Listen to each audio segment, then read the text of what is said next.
Hey everybody, Drew here with Smokecraft Barbecue, and today I'm going to teach you how to reverse sear a Tomahawk Ribeye. Alright, so we're going to go ahead and cook today with some B&B hickory lump charcoal for our Tomahawk.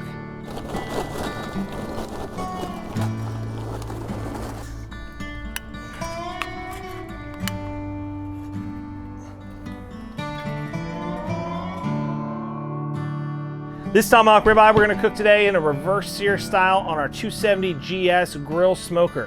What is reverse sear first and foremost? Well, reverse sear, what we're going to do is we're going to smoke it and then we're going to sear it hot at the end. This is going to give us some really nice even cooking, great smoke flavor, and then a nice crust on the outside. So let's start off talking about our piece of meat here. This is a Tomahawk Ribeye. What is a Tomahawk Ribeye? Well, this is part of the rib loin, which is the same piece of meat you get a prime rib from. So we have a piece here. This Tomahawk probably weighs about 2.5 to 3 pounds. So it's a lot of weight. When you talk about beef, you're talking about what is the best cut for steak. Well, in my opinion, it's the ribeye. And what's going to give it extra flavor today is the bone and the wow factor for your friends. This is what you got to do. Now you can get these in different grades, and beef grade is important. Today we're cooking a certified Angus beef prime grade, USDA prime grade ribeye. What that means is we've got some really great intermuscular marbling throughout the meat, which is going to give us lots of great flavor as we cook it down. Now we're going to start off with this beautiful piece of meat here, and what we're going to do today, because we have the bone in, we want to go ahead and we want nice even cooking. I'm going to tie the pieces, the piece of meat all around really tight to hold it together so it cooks evenly. So I'm going to cut a couple long pieces of string here and truss them, and this is going to help hold the meat together while it cooks. So we're going to put it around the outside, kind of on one side of the bone, pull it really nice and tight, tie it up. Make sure you're staying on the meat because the meat's going to shrink a little bit as it cooks. And then we're going to flip it over and we're going to do it on the other side of the bone as well. So we're holding it on both sides of the bone and holding that meat together. Now you can also crisscross around the bone to help give you a tighter feel if you feel you need that.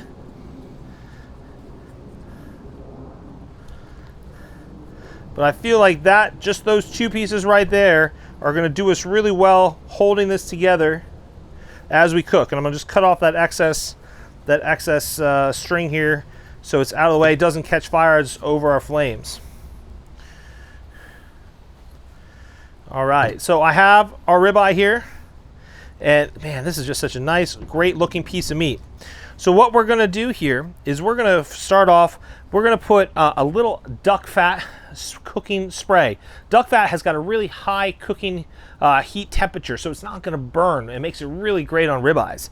So we're just going to spray it with just a little bit of duck fat, a little bit of duck fat, a lot of duck fat, and then we're going to take some B&B charcoal, Texas Trinity Seasonal. This is going to be our rub today. This is a salt, pepper, garlic, all-purpose rub that is fantastic on beef, and we're going to keep this nice and simple today and let the meat speak for itself.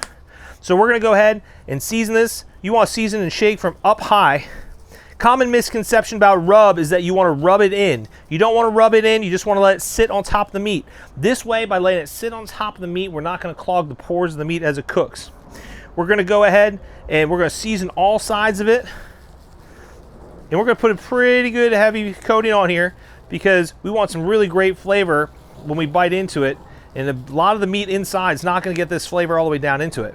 We can just roll it on the board, make sure those sides got all that great meat or all that great seasoning. And that's it.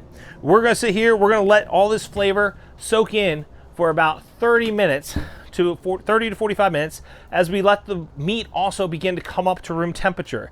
This is part of the cooking process. The reason we do this is we want to get a nice even cook inside the meat. If you let it start too cold, you're gonna sear the outside and get the outside all the way well done, but the inside is still gonna be rare and undercooked. So we want it to be nice and even. So we're gonna let it soak in all this really great flavor. I'm just gonna put it on a rack right here to let any excess come off of it. Now also what I'm gonna do before we get it into the smoke is I'm gonna wrap it up in some foil on this tomahawk on the bone here. So when we get ready to put it into the smoker, you're gonna see the silver foil on here, and that's gonna just protect the bone as we cook it. So we're gonna go let it sit, let all this great flavor soak in, get our fire going on our 270 GS, and we'll be back in just a little bit. All right, our hickory charcoal is all ready to go here, and we're gonna load it into this 270 GS. Now, what's great about this, the 270 GS and the grill smoker, is it has two zones, which for a reverse sear is absolutely critical. We're using lump charcoal today instead of briquettes because we're gonna wanna cook this low and slow as we start to do the reverse sear. But then at the end, we're gonna turn it all the way up, get as hot as we can to finish it out. So by using some lump charcoal here, we're gonna be able to get that nice smokiness. So we're gonna go ahead, this is gonna settle in, and we're gonna get the smoker cooking to about 250 degrees, and then we're gonna put our tomahawk on top. So it's been 30 minutes now, and our tomahawk ribeye is ready to get on the 270 GS. The 270 GS is nice and hot. We're gonna be cooking it at around 275 in here as we reverse sear it. Now, in the 270 GS, as we show, there are two zones. There's the hot zone and the cold zone. The hot zone is directly over the fire. The cold zone is opposite the fire. You see, I've gone ahead and wrapped up my bone here. So what we're gonna do is we're gonna put, because of the size of this tomahawk and how big it is, we're gonna go ahead and take it and we're gonna put it onto the 270 GS with the meat over the cold zone. But you're gonna see, we have no choice but to leave the bone sticking out over the heat. So we're gonna go ahead and get that in there, and I'm gonna put a probe in here into the thickest part of my tomahawk, and that way I know we're gonna take this to 115 degrees. At 115 degrees, I'm gonna go ahead and take it off at that point, and then we're gonna go back and let it rest, and we'll sear it out to finish it off. We're halfway through the cooking process on our tomahawk on the reverse sear. Right now, we're just about 85 degrees and we're taking it to 115. So for even cooking, we're gonna go ahead and flip it right now real quick. Oh my God, look how amazing that piece of meat looks. Oh, I cannot wait. But we gotta wait a little while longer because it's not where we need it to be yet. So we're gonna go ahead and just grab it. And don't worry, I have hot gloves on underneath. Oh yeah, look at that. And we're just gonna flip it and put it on the other side. We're gonna go ahead and cover this back up, take it up to 115 degrees before we sear it to finish it out. All right guys, our tomahawk just hit 115 degrees internal temperature on its reverse sear. Let's take a look.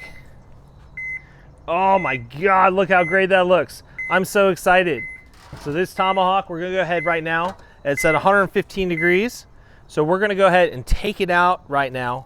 We're gonna go ahead and let this rest for a few minutes, probably about 20 minutes. Now, at the same time, we have to take a next step to get the reverse sear finish in our 270 GS. So what I've got here, I've got these grill grates. And what I'm gonna do, now that we are done on the cool side, the cool zone of the smoker, I'm gonna go ahead and get ready to sear this meat on the hot side of the smoker. So to get a nice sear, I'm gonna flip these grill grates upside down. So we'll get the nice flat surface, and I'm gonna go ahead and open them all the way up because I want this thing to get nice and hot right now. And I'm gonna flip it open on both sides, get that airflow, get that remaining charcoal going, and then we can go ahead and finish out this tomahawk by searing it really nice and hot on the GS. So we'll come back in about 20 minutes when this is nice and hot and our tomahawk has rested and it's ready to finish it out. All right, our tomahawk has been sitting patiently for 20 minutes while we've been letting the GS get up to temp so we can go ahead and sear it on the grill grates. So I'm gonna do a couple quick things here to finish this out. First off, we've got that amazing compound butter that we've made here. It's with some garlic, rosemary, thyme, a little parsley, some salted butter, black pepper.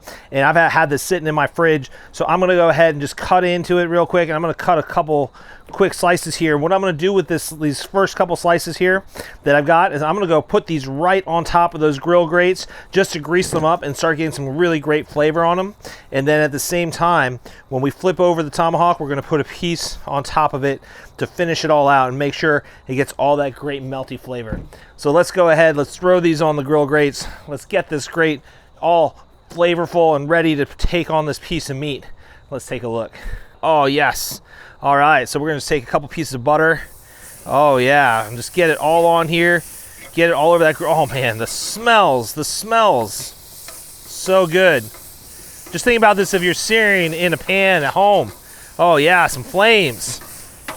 But the nice thing about the grill grates is it's gonna help eliminate these flames for us as we put that piece of meat on, but it shows we got a really nice hot fire underneath to finish this out. Oh yeah, I'm so excited. Whew. All right, so we got our butter on there. I'm gonna take our tomahawk, I'm gonna take our piece of meat, and we're gonna slam it right on here. Woo! Yeah! I'm just gonna let it sear, and we're gonna get all that great flavor. We're gonna go ahead and close this up so it doesn't flare up too much, but we're gonna sear this here for about 3 minutes. We're gonna flip it and sear the other side and do the same thing. And just for good measure, I'm gonna go ahead and melt that piece of garlic butter right on top of it, just so it melts as it continues to sear here for just a couple minutes before we flip it over, and then we'll finish it out. All right, it's been about 2 minutes. Let's take a look at how it's looking. Oh man, that butter is melted. It's looking like it's got a nice sear. Here we go, we're gonna flip it over. Oh man, look at that. Look at that great sear we got, all that flavor in there. And we're gonna go ahead and finish it right out with a little bit more of that garlic or butter. We're gonna give it 2 more minutes. This thing is gonna be beautiful. We'll see you in just a minute. Oh man, that just looks so great. Look at that herb butter just melted on top. This tomahawk is done. It's got a perfect sear on it at this point. We know the inside is nice and evenly cooked. This is what a reverse seared ribeye looks like. Let's let it rest for 20 minutes just to let all the juices come back together. And then we're gonna slice this open. I don't know if I'm gonna be able to wait that long. We patiently waited for 20 minutes for this tomahawk, and it is an absolute beauty. So as we get ready to serve it, I'm gonna go ahead, I'm gonna take off this piece of foil, and you'll see why I kept that foil on there while we cooked, because now you got this nice clean bone that's just amazing for presentation purposes. It's just amazing looking. We're gonna take off the strings that held it together as it cooked, that are nice and tight, which said they did their job. And those are gone. And now we're left just with this absolutely gorgeous, beautiful piece of meat. I don't even know what to say about it. Now this thing took in the reverse sear about an hour and a half to get up to an internal of 125. We let it rest for 20 minutes, put on our grill grates over the hot side of our 270 GS. We seared it really hard for about 3 minutes on each side. This thing should be ready to eat.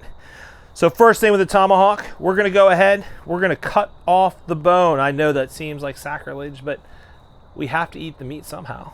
So we're gonna go ahead and just follow the bone line with our Wusthof carving knife. Don't worry, there's plenty of really good meat still left on that bone for us to enjoy. Oh, that looks so great. But all right guys, moment of truth. Let's cut into this.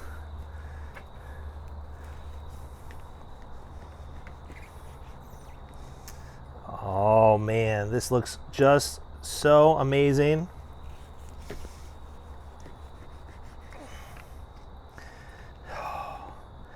All right, so it looks like we got a really nice smoke ring on it. We may have overcooked it just a little bit, but it's got this really nice smoke ring from it. You can see that it's still hot, so the temperature is still coming down, and so it's still going to be gorgeous. Let's go ahead and let's try a piece and see how it came out.